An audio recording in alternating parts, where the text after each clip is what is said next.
Bonjour. Aujourd'hui, nous avons lu ou écouté l'Évangile selon saint Jean, chapitre 6, versets 30 à 35.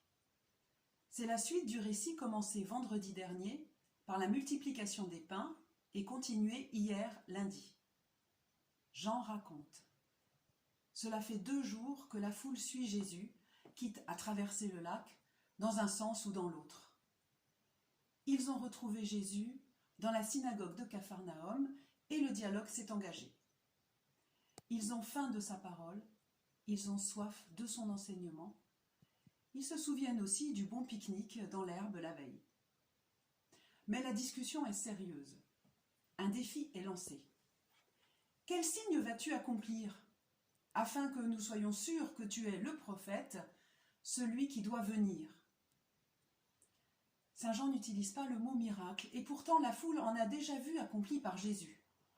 Il faut s'expliquer. On fait appel à l'écriture. Au temps de l'Exode, au temps de Moïse, pendant la marche dans le désert vers la terre promise, le pain tombait du ciel, et il s'appelait la manne. Ça, c'était un signe de la puissance de Dieu, qui garantit la survie de son peuple. Oui, Amen, dit Jésus, qui s'apprête à révéler sa filiation divine. C'est mon Père qui vous donne le vrai pain venu du ciel. Mais ils demeurent eux-mêmes perplexes et demandent du pain. Alors Jésus affirme, « Je suis le pain de vie ». Et nous comprenons, Jésus est l'envoyé du Père, aussi généreux que la manne tombée du ciel et que les pains multipliés et distribués. En sa personne est la vie qu'il veut nous communiquer.